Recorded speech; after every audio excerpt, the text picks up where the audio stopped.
It's ridiculously early to be drawing any firm conclusions about Arsenal's season ahead, but as it's the international break, it gives us a moment to reflect on what we've seen so far. Here's a breakdown of the key points to note 4 matches in.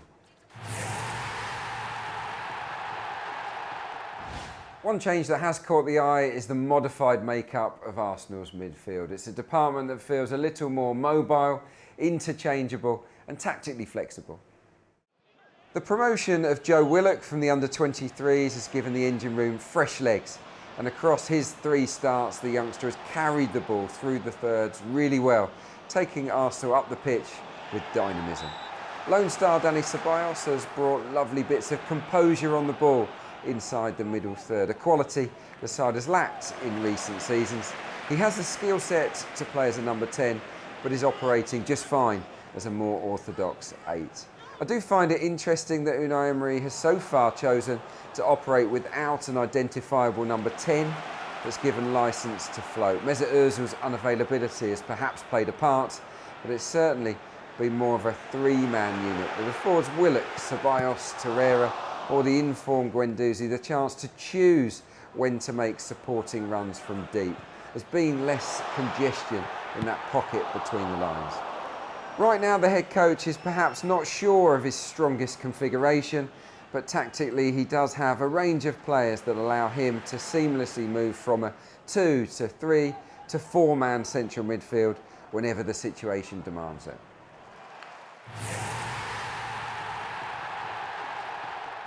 We shouldn't get too hung up on problem areas or negative patterns at this stage, but there are a couple of issues the team will be looking to address.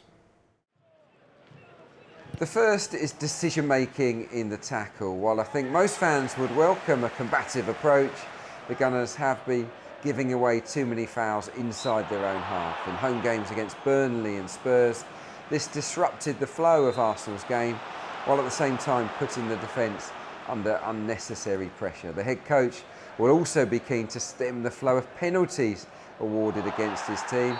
2 spot kicks have been given away already, this after racking up 7 last season. More discipline is required inside our own box. The other area that needs attention is the way Arsenal handle long balls and counters. 3 goals have already been leaked from attacks that have begun deep inside the opposition's own half. Our back 4 and midfield must work on getting their distances right and finding the correct balance between pressing and sitting back. All 3 units can be more compact, and this will deny opponents space. Pierre-Emerick Aubameyang was brilliant in pre-season and he's carried that form into the start of a new campaign. What's impressed me most is his tactical versatility. So far this campaign, Arsenal's outstanding number 14 has performed 3 different roles, looking at ease in all of them. On match day 1, he was a lone striker before playing on both flanks against Burnley, scoring lovely goals in each contest. Up at Anfield, Aubameyang formed part of a pacey front 2 that sprinted in beyond on counters.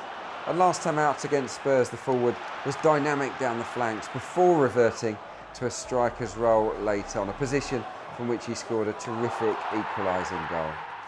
Aubameyang's choice of finish doesn't have quite as much variety, with an incredible 30 of his 35 Premier League goals for us coming from his right boot. We're yet to see a first header.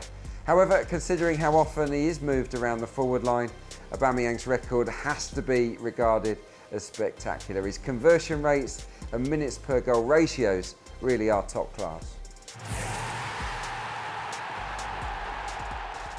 Defensively, we haven't looked uber solid so far, but it's important to remember that 2 first-choice fullbacks are close to being available again following injury. It's going to be great having Hector Bellerin involved on first-team duty again. The Spaniard created 5 goals last season before injury struck, and he was improving his game at both ends of the pitch. There's no doubt Bellerin has been missed. He started all 14 Premier League matches during that long, unbeaten stretch between August and December last season, and was actually off the pitch when the Gunners' run ended at Southampton. His energy, drive and determination should lift the group when he returns. With him in the side, Arsenal accrued more points per game last season. Kieran Tierney's debut can't come soon enough either. The 22-year-old Scot is intelligent, strong, snappy in the tackle, accomplished on the ball and excellent going forward. It's a step up from the SPL, but Tierney has a winner's mentality and that is a major positive. Last season he won 65% of the games he played in, and his own personal trophy cabinet already features 4 league titles and 4 domestic cups. These 2 quality fullbacks will reinforce Arsenal's back 4 ahead of the testing winter months. Together, they should make a real difference. It was a busy transfer window here at Arsenal, with 18 players leaving the club permanently and a further 7 loaned out. As one door closes in football, it tends to open for somebody else. Let's take a closer look at the main beneficiaries. The departures of Danny Welbeck, Alex Iwobi and Henrik Mkhitaryan means the path is clearer for Reiss Nelson to get involved on a more regular basis. The winger has been in good form all summer and should now enjoy plenty more game time. Looking increasingly at home in the first team environment, it'll be exciting to see Nelson's skill and trickery out wide develop. Gabriel Martinelli is another who may benefit. He offers serious pace and an element of unpredictability. In the midweek cup competitions, I'm sure he'll get his chance. Laurent Koscielny's move back to France will see Rob Holding jump up in the pecking order too. If the centre-back can recapture last season's form, it won't be long before he's pushing for a regular Premier League start. And keeper Emi Martinez is officially Arsenal's number 2 at last. A successful loan spell at Reading last term, coupled with Cech and Ospina leaving the club, means he is now in contention to play. Martinez is 27 years of age and itching for a chance to prove his worth. 7 points from 4 matches with 2 tough fixtures already out of the way represents a steady enough start for Arsenal.